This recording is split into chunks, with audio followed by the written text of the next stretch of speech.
myself Mansi Chakur. Today we have with us Dr. Madhu Nicolas, sir, founder and CEO Airobel and Private Limited. Sir, I have few questions lined up for you. I hope you'll answer them. Sure. Yes. So the first question is, what challenges did you face while setting up a nutraceutical plant? As you are from the nutraceutical background, is it different from a pharmaceutical plant, or there are any challenges other than? Yeah. Coming to nutraceutical is coming up in India in a big way because the world has changed. The way the nutraceutical product has to be catered into the world, to the market. So setting up a plant in nutraceutical is similar to that of pharmaceutical. There is no much difference because both goes as to ensure the safety and efficacy and to the customer or the client who is that we, the human, right? So, but with respect to regulations, there are lighter regulations for nutraceutical at present in India, but they are evolving. The standard GMP practices and Schedule M practices as inoculate into Nutra and herbal industry also, which is being taken up by FSI as well as the DCGI body of India. So the plant requirement is similar to that of pharma, and it always good to keep the similar kind of plant because in India it will be lighter version of regulations, but come to when you start exporting to other countries, they does not have difference between a Nutra or a pharma. So it is always to meet those requirements to keep a scheduled GMP in nutraceutical plant. That's why we develop our nutraceutical plant. Okay, so thank you, sir. The next question is, you have worked in different publications and projects, and I want to ask a question that what challenge did you face in developing the oral disintegrating formulation of azarpine? I guess it is a... It's very tough. Yeah. So come to the story of azarpine, like azarpine is for use of schizophrenia, bipolar disease, and the innovator used a methodology called a lifeless tablet. Okay, so what they do, they make a solution. It's a 20 milligram, and they deep lyophilize using a gum, and it is in situ into the tray of the blisters, and this is patented. And this technology is completely patented with respect to the APA molecule as well as the technology what they deployed in the formulation. But it was a good molecule. It has got at that time it was a 20 million value. And anything above 5 million is considered as a potent molecule or marketability by the company. And the company has developed another route of synthesis to develop the APA, but the challenges come to us because we don't have such kind of technology to.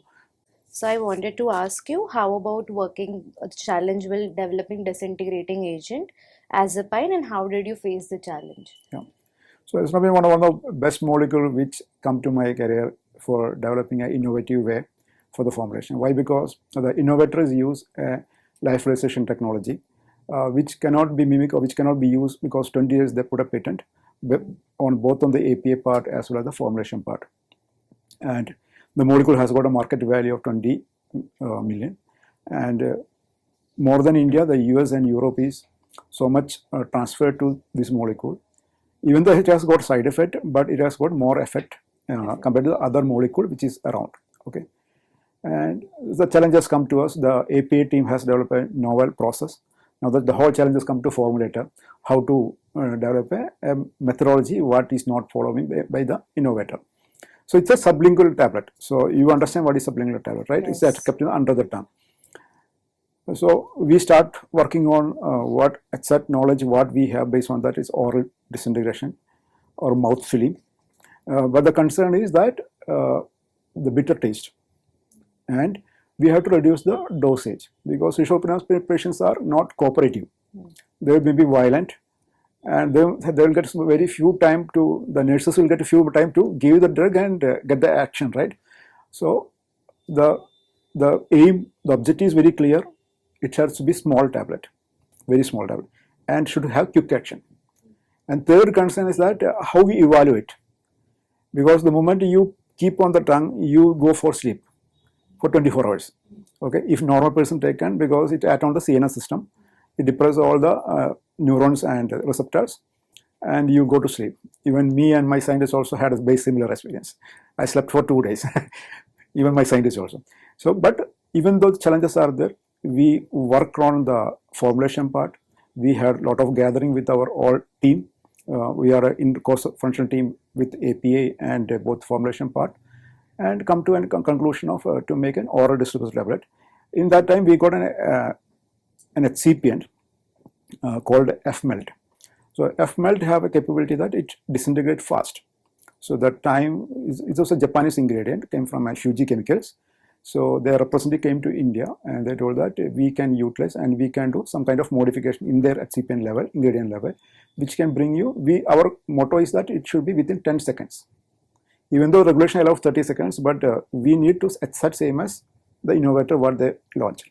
So 10 seconds what the time kept. So they customized and tailor-made that excipient to us.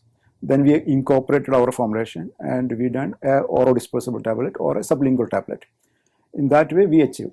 And the methodology what we deployed and the kind of innovation and the team what put, we got a patent also for that. Okay, that's this was a very challenging, and of course it was very interesting also. So the next question is, how do you navigate regulatory hurdles with para-IV filings to the US FDA? So para 4 filing is required for a company to introduce the molecule as fast as possible so that they make good income, right?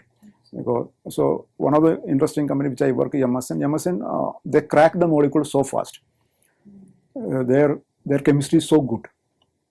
The moment the innovators come with a new molecule, within 1 month they will start their chemistry and they'll come with APA. The challenge is to formulation team. No, so most of the molecules which we worked in Yamasen all are new molecule. They basically work on psychotic and some extent inflammation and other area was CVS.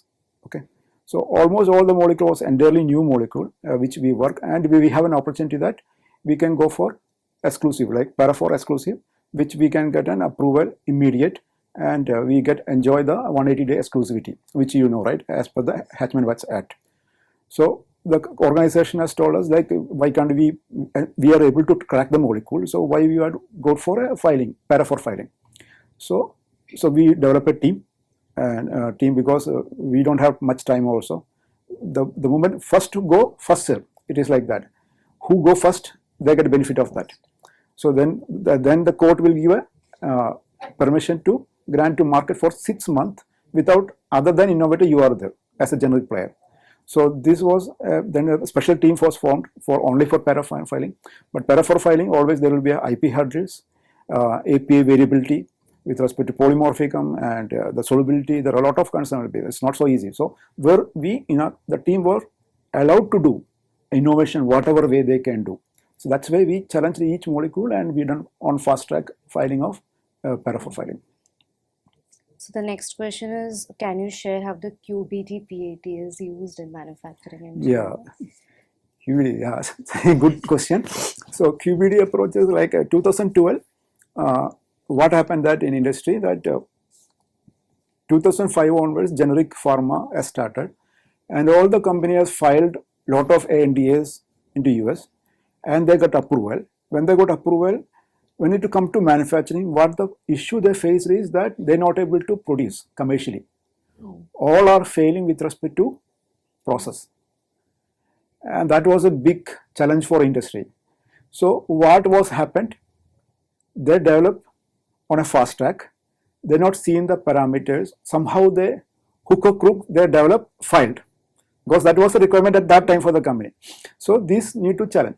So whenever the auditors come from FDA, from regulated countries like Europe or US, they found that much attention is not given to development, either in the formulation part or the process part.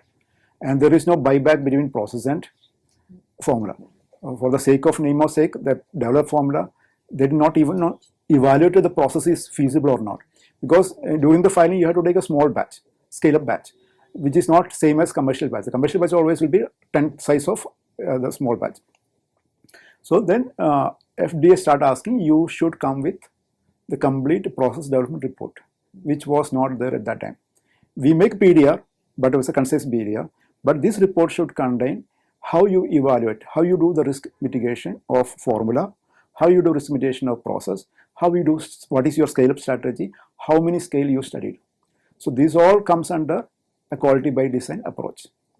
And so when it comes to implementation, the other concern is that requirement of resources, because experimentation is increased, fund, and learning curve, because these scientists are not well versed with these all terms. So then the best MNCs started training, bringing the expert from the other industries, start training the people and teaching them. From the 2012, there's a transition period. Start training the QBD aspect with respect to the how you develop the formula, how you should make the reports of each one, how many experimentation should be there. Then come to the statistical tool utilization for the making of decisions. So these all come to, but this reduced a lot of surprises with respect to failure which come to commercial slot. So this way the FDA pushed back the Indian industry or the generic players to develop the culture of quality by design in your formulation and process and your scalability. Reduce from example, for example, you say there was a 50% failure, now increased to a success of 80%. So that paradigm shift happened in from 2009. It was a good paradigm shift, and that way actual science involvement articulate into development. So the next question is, as you come from the background of formulation, you would have had some failures or failures while formulating a product. If you have had one, could you please describe what was it and how did you overcome the failure? Yeah. So failure, I should say, is like a learning. Okay. So an R&D chemist or R&D says from benchwork to you become a leader, failure is along with you. Okay. So I'll give you a beautiful example. One product is called Ranolazine. So this is the last company which I worked. I not mention the company name. So that time I was a PDL head for a Goa unit. The product has to be launched, and they got exclusivity to market for 6 months after innovator. So they can make almost like $250 million. Okay, and we start taking study about the product because R&D has already technology transferred to shop floor. The exhibit batch, everything is done. Now come to the commercial part. The PDL head's responsibility for that knowledge has to be shared to the commercial team. So we start taking, before the validation batch, we start taking a pre-validation batch. And the pre-validation batch, what happened, we start getting failure of dissolution. Okay. So then there will be articulating of that matters to the higher level. The attention comes to the PDL head. Okay, the R&D has told that we already transferred the technology. Now it's your responsibility. We done nothing. So now it's our ball game, right? So what I told to the team, we start gathering the data. So we don't get understand what is the actual reason of failure.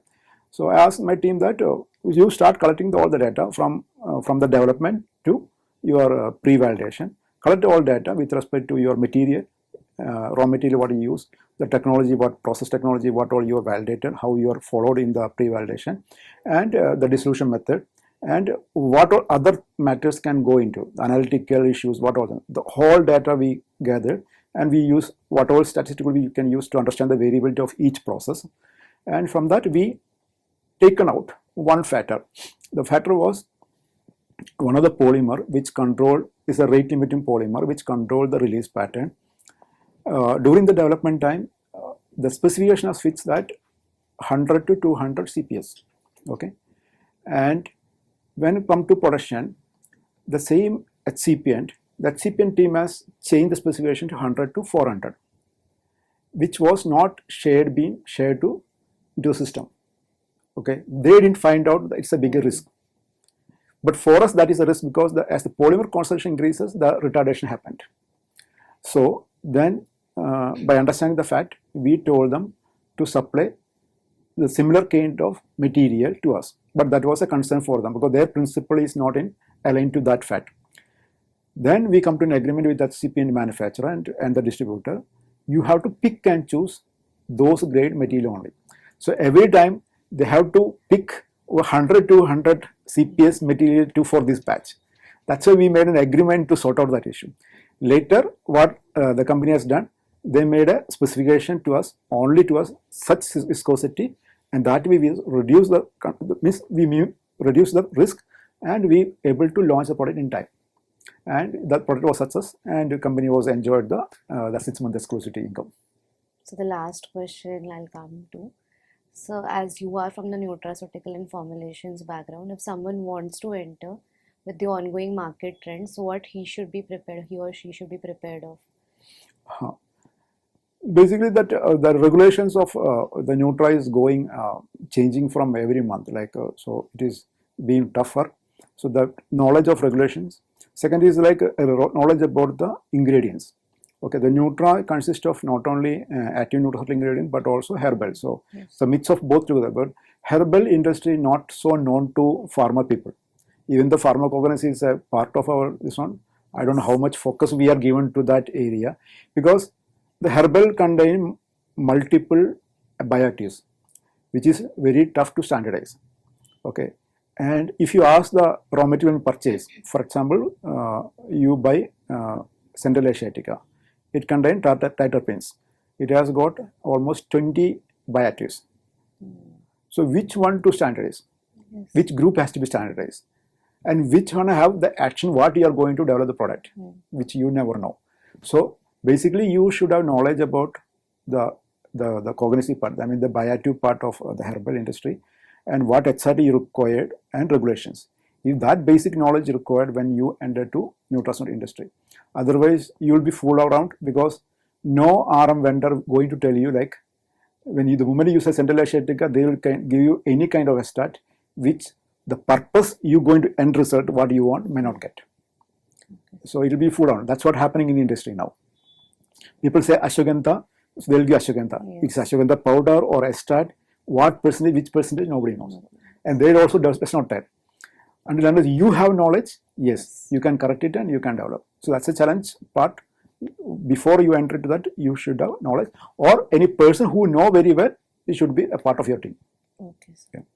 Thank you, sir, for taking your time and Thank being you. with us. Thank you.